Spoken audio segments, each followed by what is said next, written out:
ಪ್ರತಿವಾದ ಎಲ್ಲವೂ ಕೂಡ ನಡೆಯುತ್ತೆ. SPP ಒಬ್ರು ವಾದವನ್ನ ಮಾಡ್ತಾರೆ, ಆ ಕಡೆಯಿಂದ ಪರ ವಿರೋಧ ಎಲ್ಲವೂ ಕೂಡ ಆಗುತ್ತೆ. ನ್ಯಾಯಾಧೀಶರು ಯಾವ ರೀತಿ ತೀರ್ಪನ್ನ ಕೊಡ್ತಾರೆ ಕಾದು ನೋಡ್ಬೇಕು, ಬೇಲ್ ಸಿಗುತ್ತೋ ಇಲ್ವೋ ಅಂತ.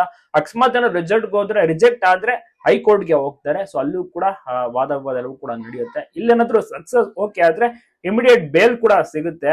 ಇನ್ನೊಂದು ವಿಚಾರ ಏನಪ್ಪಾ ಅಂದ್ರೆ, ವಿಜಯಲಕ್ಷ್ಮಿ ಅವರು ಹೆಲಿಕಾಪ್ಟರ್ ಅನ್ನ ಬುಕ್ ಮಾಡಿದ್ದಾರೆ. ಯಾಕೆಂದ್ರೆ ಡಿವೋರ್ಸ್ ದರ್ಶನ್ ಅವರು ರಿಲೀಸ್ ಆಗ್ತಾರೆ ಕೆಲವು ದಿನಗಳಲ್ಲಿ. ಸೊ ಇಲ್ಲಿ ಜಾಸ್ತಿ ಜನ ಸೇರುವಂತ ಸಾಧ್ಯತೆ ಇದೆ. ಒಂದ್ ವೇಳೆ ರಿಲೀಸ್ ಆದ್ರೆ ಒಂದು ದೊಡ್ಡ ಹಬ್ಬ ಸಂಭ್ರಮಾಚರಣೆ ಮಾಡ್ತಾರಲ್ಲ, ಅಭಿಮಾನಿಗಳು ವೆಹಿಕಲ್ಸ್ ಅನ್ನ ಫಾಲೋ ಮಾಡ್ಕೋಬಹುದು. ಸೊ ಈ ರೀತಿ ತೊಂದರೆಗಳಾಗ್ಬಿಡುತ್ತೆ. ಸೊ ಹೀಗಾಗಿ ಬೇಡವೇ ಬೇಡ, ಇದರಿಂದ ಅಂದ್ರೆ ಬಳ್ಳಾರಿಯಿಂದ ಡೈರೆಕ್ಟ್ ಆಗಿ ಬೆಂಗಳೂರಿಗೆ ಹೆಲಿಕಾಪ್ಟರ್ ಅನ್ನ ಬುಕ್ ಮಾಡಿದ್ದಾರೆ. ಹೆಲಿಕಾಪ್ಟರ್ ಮೂಲಕ ರೋಡ್ ನಲ್ಲಿ ಹೋಗೋದಿಲ್ಲ, ಹೆಲಿಕಾಪ್ಟರ್ ಮೂಲಕ ಡಿವೋರ್ಸ್ ದರ್ಶನ್ ಅವರನ್ನ ಕರ್ಕೊಂಡು ಹೋಗ್ತಾರೆ ವಿಜಯಲಕ್ಷ್ಮಿ ಅವರು. ಸೊ ಹೀಗಾಗಿ ಮುಂಚಿತವಾಗಿಯೇ ಹೆಲಿಕಾಪ್ಟರ್ ನ ಬುಕ್ ಮಾಡಾಗಿದೆಯಂತೆ ವಿಜಯಲಕ್ಷ್ಮಿ ಅವರು.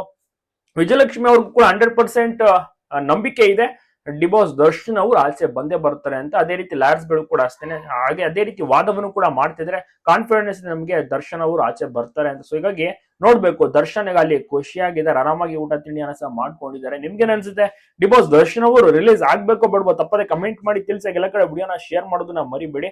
ಪ್ರತಿಯೊಬ್ಬರಿಗೂ ಕೂಡ ದರ್ಶನ್ ಅವರು ವಿಷಯನ ಸ್ವಲ್ಪ ಜನ ದರ್ಶನ್ ಅವರಿಗೆ ಬೈತಾ ಇರ್ತಾರೆ, ಆದ್ರೆ ಎಲ್ಲಾ ತರ ವರ್ಗದವರು ಕೂಡ ಇರ್ತಾರಲ್ವಾ. ಸೊ ಹೀಗಾಗಿ ನೋಡ್ಬೇಕು ಏನಾಗುತ್ತೆ ಅಂತ. ಒಟ್ಟಿನಲ್ಲಿ ಈಗ ದರ್ಶನ್ ಅವರ ಒಂದು ಆಗಮನಕ್ಕಾಗಿ ಕಂಪ್ಲೀಟ್ ಆಗಿ ಎಲ್ಲರೂ ಕೂಡ ವೇಟ್ ಮಾಡ್ತಿರೋದು, ಫ್ರೆಂಡ್ಸ್ ಆಗಿರ್ಬೋದು ಪ್ರತಿಯೊಬ್ರು ಕೂಡ. ಇವತ್ತಿನ ಒಂದು ಸ್ಪೆಷಲ್ ಸುದ್ದಿಯನ್ನು